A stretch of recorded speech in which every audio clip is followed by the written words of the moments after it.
I never thought a dumb joke about swapping clothes would turn into one of the most confusing and kind of hilarious nights of my life. Honestly, if you'd told me at the start of the evening that I'd be standing in my room watching my roommate try on my hoodie and then blush like a kid caught stealing candy, I'd have laughed in your face. But that's exactly how it went down.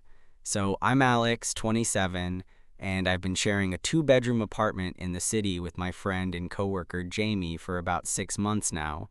Jamie's this tall, lanky guy with this goofy grin that makes it nearly impossible to be annoyed at him, even when he's driving me crazy. Which, trust me, happens often. We met at a late-night comedy open mic where I was performing, and he was just there to support a friend.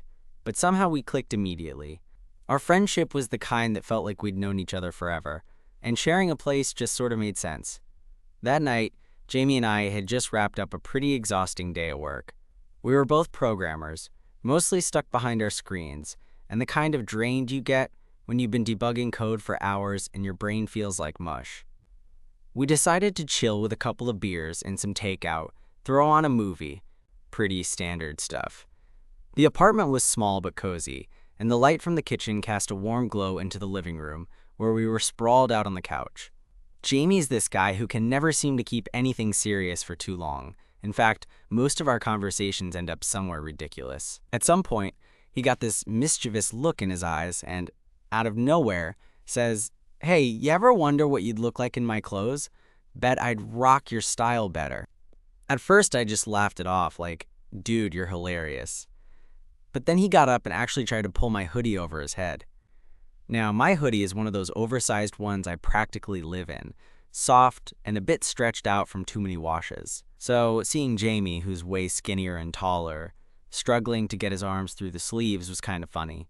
He finally got it on, and I was teasing him about how ridiculous he looked. That's when he did this thing that totally threw me off. With this half smirk, half serious look, Jamie said, "Okay, not gonna lie, this actually turns me on."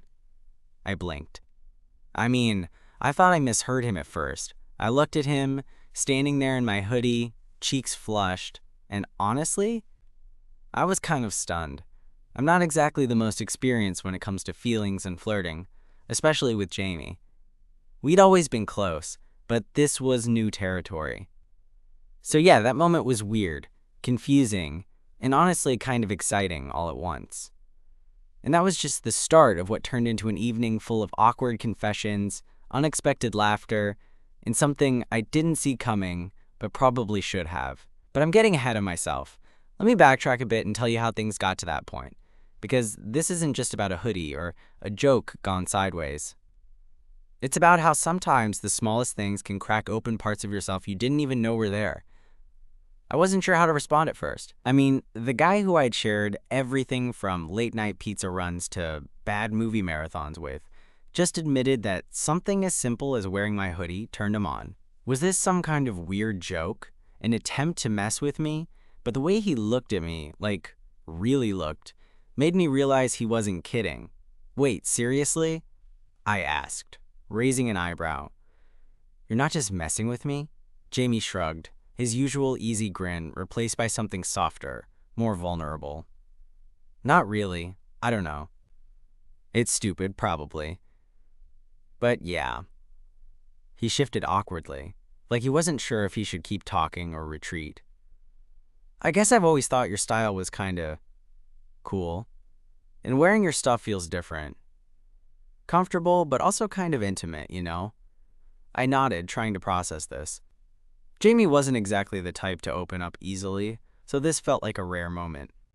There was something about seeing him stand there in my oversized hoodie that made me suddenly aware of how close we were, how much we shared this space, these little corners of our lives. Honestly, I never thought about it like that. I admitted, feeling my own cheeks warm. But I get it. Clothes carry a lot of memories, and maybe even feelings. Jamie smiled, and the tension between us eased a bit. "Yeah. Like, I put on your hoodie, and it's like I'm stepping into your world for a second, and maybe that's what feels exciting." I couldn't help but laugh. "Man, only you could turn a hoodie into a freaking emotional roller coaster." He laughed too, the sound light and genuine. "Hey, maybe I'm just weird." "No, "You're not weird." I paused for a moment, then added, "You're probably the only person I'd let do this nonsense with." That felt honest, and I saw the relief in his eyes. It was like a door had opened between us, one I hadn't even realized was closed. As the night went on, we kept talking, the awkwardness fading into something more comfortable. Jamie stayed in my hoodie, sprawled out on the couch, and I found myself watching him more than usual. There was a new softness in his eyes, a kind of quiet confidence that didn't need words. At some point, the conversation turned to how weirdly vulnerable we both felt sharing clothes, and then somehow to more personal stuff, past relationships, fears, hopes. I shared how I'd always been a bit guarded about my feelings, especially around guys I cared about. Jamie nodded, telling me about his own struggles with being open. It was one of those rare nights where everything felt raw but safe, like we were both daring to be seen in a way we usually weren't. Eventually, Jamie stood up, still wearing my hoodie, and walked over to the window. The city lights flickered outside, casting a soft glow in the room. He looked back at me, expression unreadable. He said quietly, "I've thought about you more than I probably should have, not just as a friend." My heart skipped a beat. I wasn't sure if I was dreaming or if this was actually happening. "Same," I admitted, voice low. "But I didn't want to risk ruining what we have." Jamie's eyes softened. "Maybe it's time to risk it." There was a moment of silence, charged and full of possibility. Then, without thinking, I stepped closer, closing the distance between us. Maybe you're right. We both laughed nervously, the tension breaking into something lighter but still charged with meaning. That night, in my small apartment with its mismatched furniture and cluttered shelves, something shifted. The line between friendship and something more blurred, and for the first time, I allowed myself to imagine what could be. Jamie pulled the hoodie tighter around him, and I realized maybe it wasn't just the clothes that were turning him on. It was the way we fit together in all the little unexpected ways.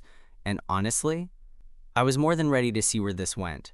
The next morning, I woke up to the smell of coffee wafting through the apartment and the faint sound of Jamie humming in the kitchen. For a moment, I lay there, just absorbing the quiet, the sunlight filtering through the blinds, and the strange but thrilling feeling that things between us had shifted overnight. When I finally got out of bed, I found him standing by the counter, a mug in each hand. He looked up and grinned, hoodie still hanging loosely on his frame, sleeves rolled up just a bit, revealing those long, skinny arms of his. "Morning," he said, voice a little softer than usual. "Sleep okay?" I nodded, suddenly self-conscious. "Yeah, better than I expected, actually." Jamie chuckled and handed me a mug. "Good, because I think we need to talk about last night." I took the mug, warmth seeping into my hands. "Yeah, I was hoping you'd say that." We settled onto the couch, still in our pajamas, me in my usual t-shirt and sweatpants, Jamie rocking my hoodie again, like it had become his comfort zone overnight. The air felt thick with unspoken things, like we were both teetering on the edge of something without a safety net. So, Jamie started, "What does this mean for us? Because, I don't know about you, but I can't pretend last night didn't happen." I looked at him, really looked.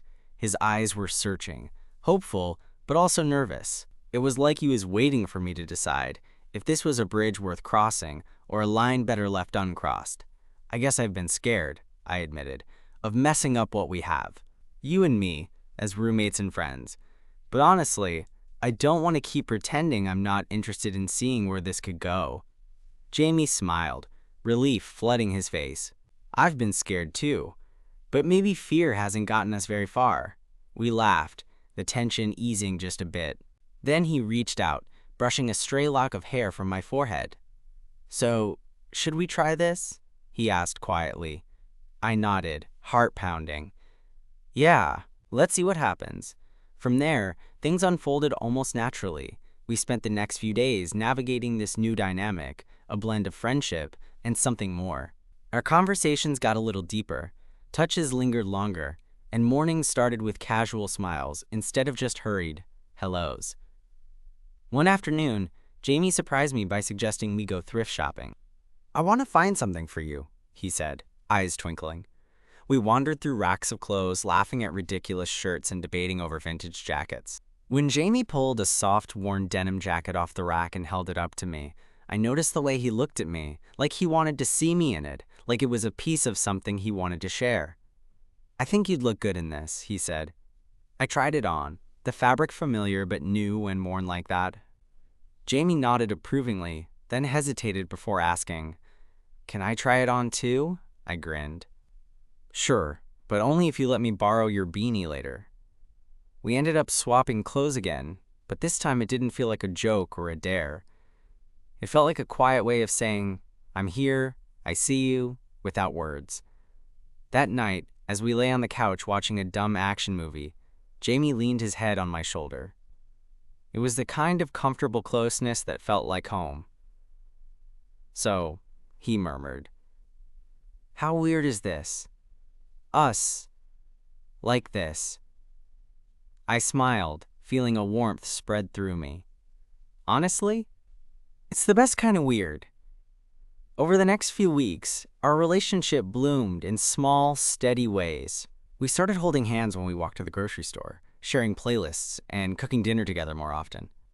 The apartment felt fuller, warmer, but it wasn't always smooth. There were moments of awkwardness, like when Jamie caught me staring at him and quickly looked away, cheeks flushed. Or when I stumbled over what to call him, friend, boyfriend, something in between. We didn't rush to label things, but the unspoken understanding was there, simmering beneath the surface.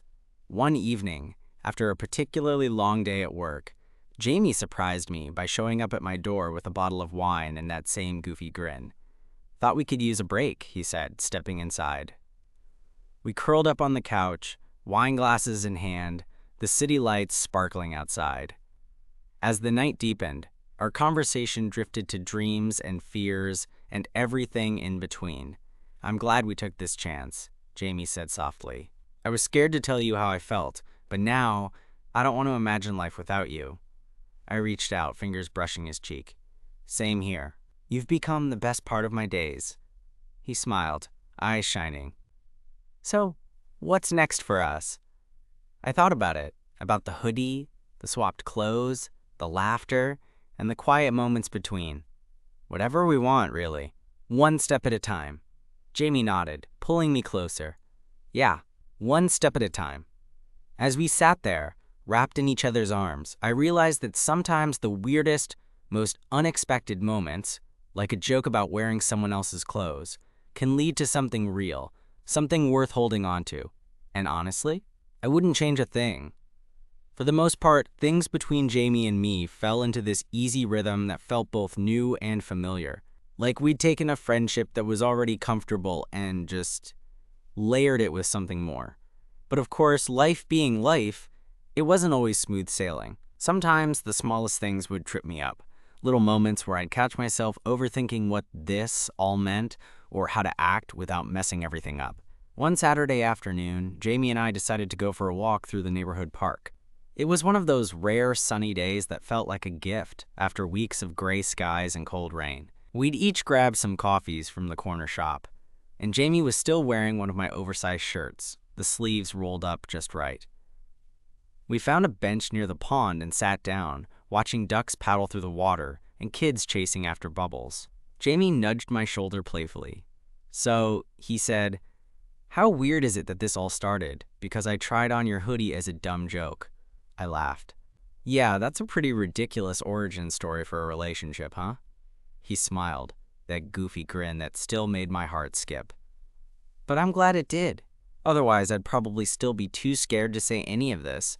I looked over at him, the way the sun caught his hair and made it look like it was glowing.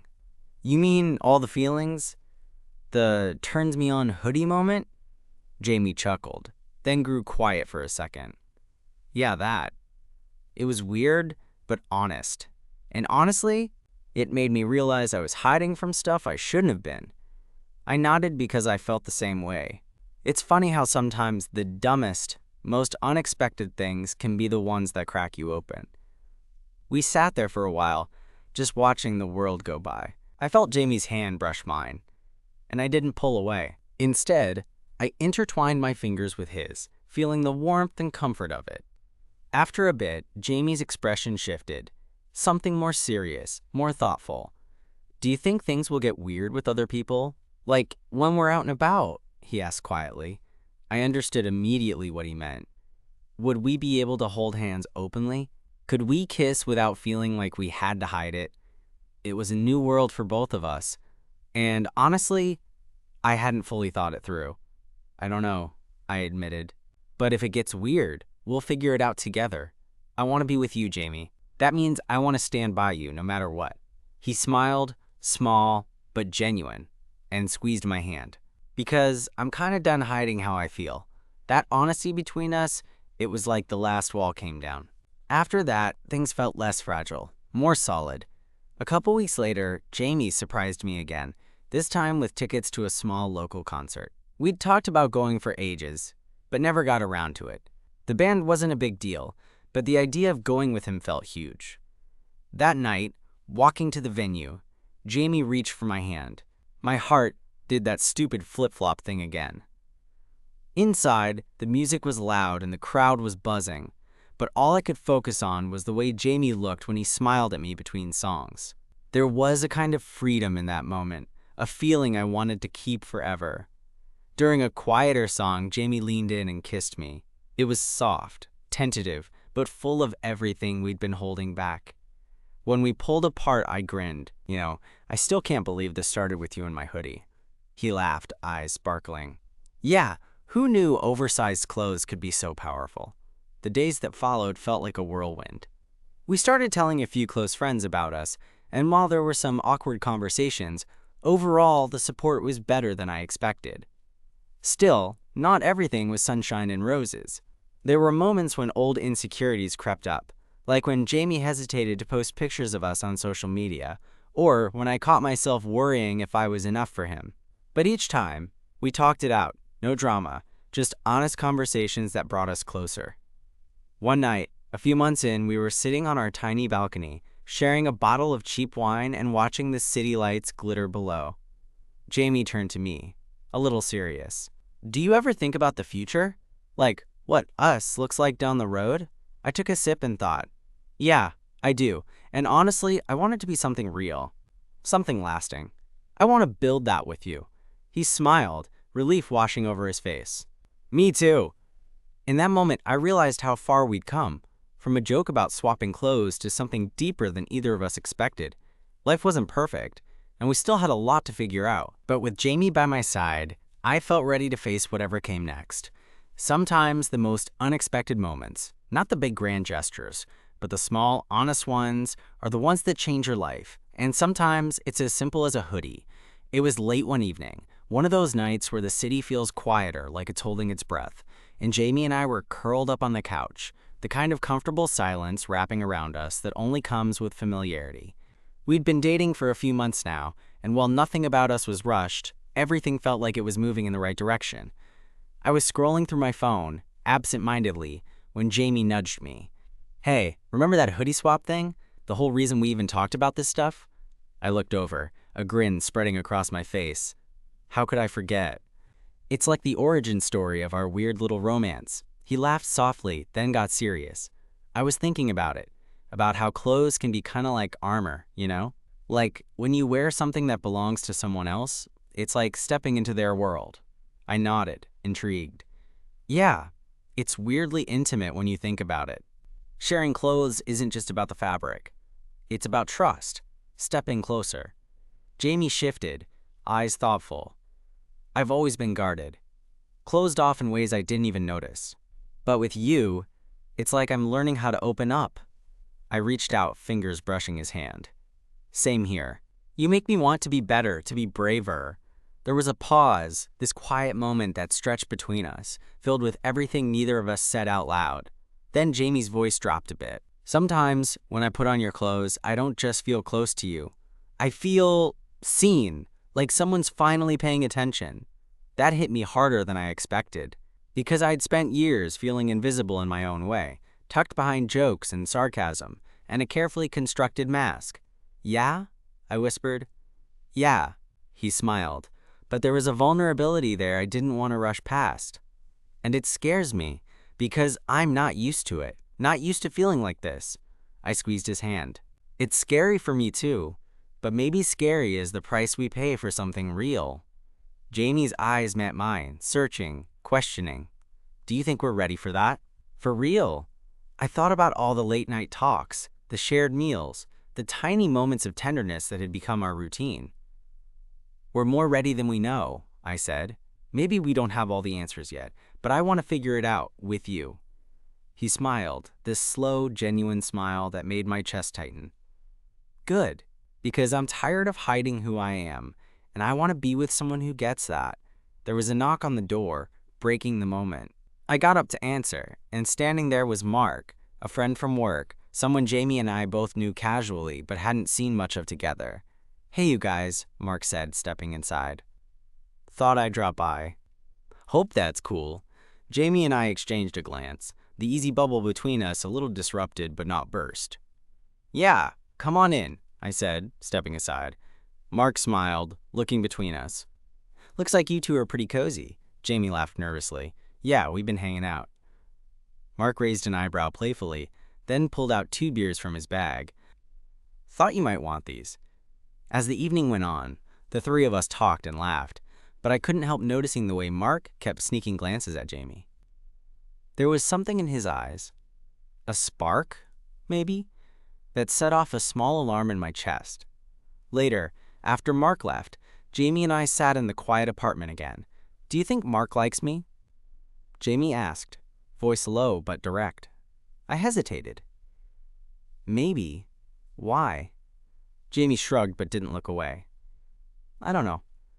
It's nothing serious. Just, I guess I wasn't expecting it.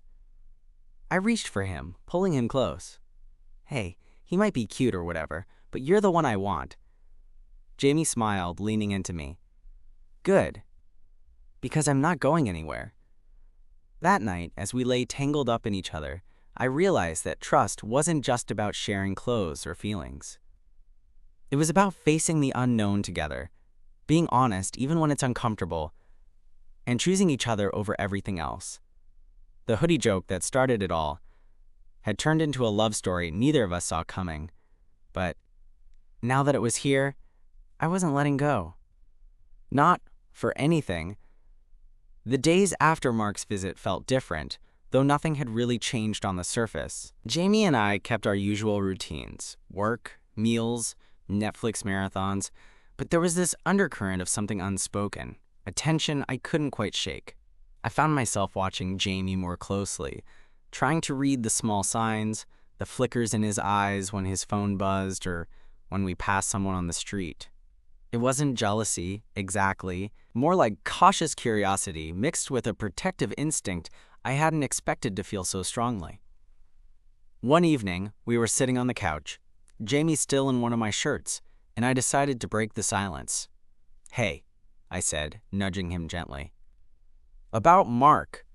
Are you okay?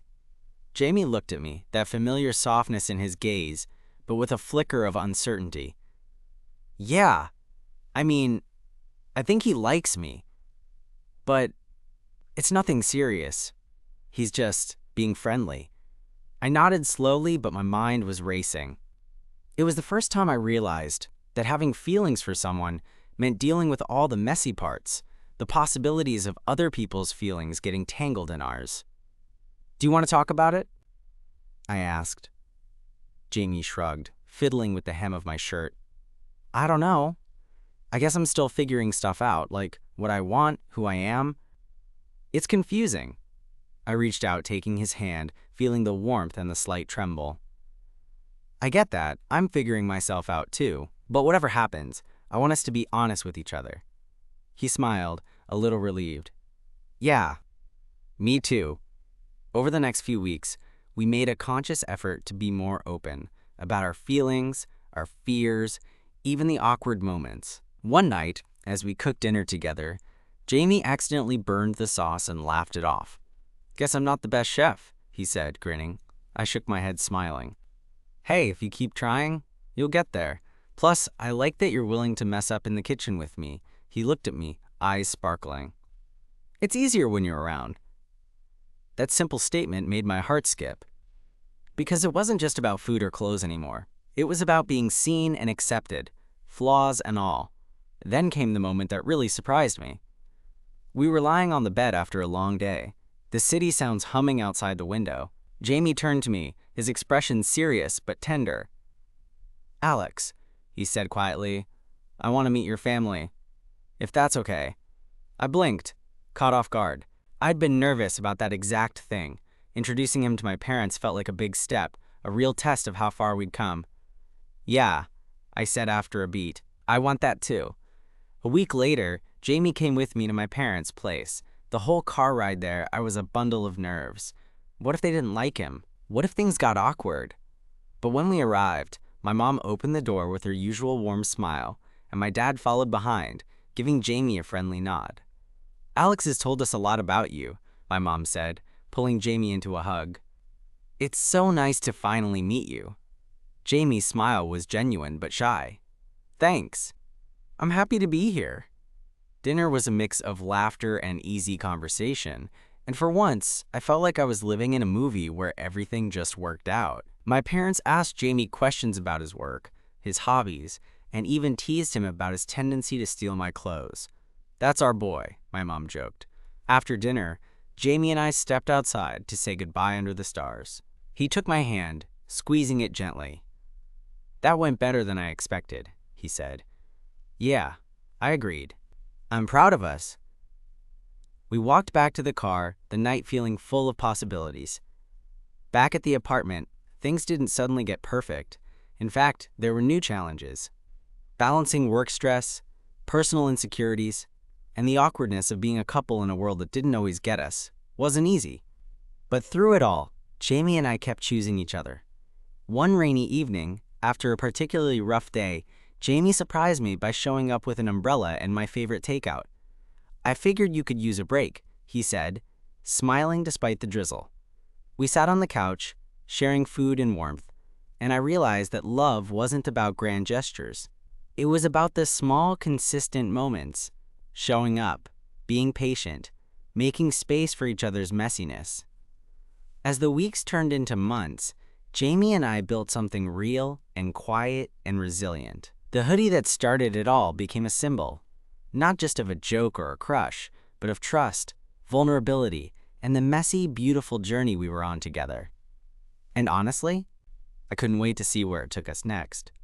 It was a quiet Sunday afternoon, and Jamie and I were sitting on the floor of our living room, surrounded by piles of laundry and half-packed boxes. We decided to move into a bigger place together, a small but bright apartment not far from where we'd been living, a place that felt like the next step without being overwhelming. The idea had come up naturally, no pressure, just a shared feeling that we wanted to build something more permanent. Jamie was wearing one of my old flannel shirts, sleeves rolled up just like he liked, and I was in his favorite sweatshirt. We smiled at each other, the easy comfort between us filling the room. As I folded a shirt, I caught Jamie's gaze. There was this quiet warmth in his eyes that made me realize how far we'd come, from the first awkward joke about swapping clothes, to this moment where sharing a space, a life, felt natural and right. "You know," Jamie said softly, "I never thought a stupid hoodie could lead to this." I laughed, setting down the shirt. "Me neither, but I'm glad it did." He reached out, taking my hand in his, and I felt that familiar, steady pulse, the kind of connection that isn't flashy or dramatic, but somehow means everything. "We've been through a lot," I said, "and honestly, I'm proud of us. For being patient, for being honest, and for choosing each other every day." Jamie squeezed my hand. "Yeah, it's not always easy, but it's real, and I wouldn't want it any other way." We sat like that for a while, just holding hands and letting the silence speak. It struck me then how love wasn't about grand declarations or perfect moments. It was about the small things, the shared meals, the gentle smiles, the late-night talks, the quiet support when one of us felt overwhelmed. Packing up the last of the boxes, I realized that the hoodie moment was more than just a funny story. It was the start of something that taught me how to be vulnerable, how to open up, and how to trust someone with parts of me I'd kept hidden for too long. Jamie caught my eye again, that playful grin tugging at his lips. "So," he said, "ready to make this place ours?" I nodded, heart full. Yeah, more than ever. And just like that, with a simple smile and a hand to hold, it felt like home. Not just a place, but a feeling, a promise that whatever came next, we'd face it together. Sometimes love sneaks up on you in the most unexpected ways. For us, it started with a hoodie and a joke, but it grew into something real, honest, and perfectly imperfect. And that's more than enough.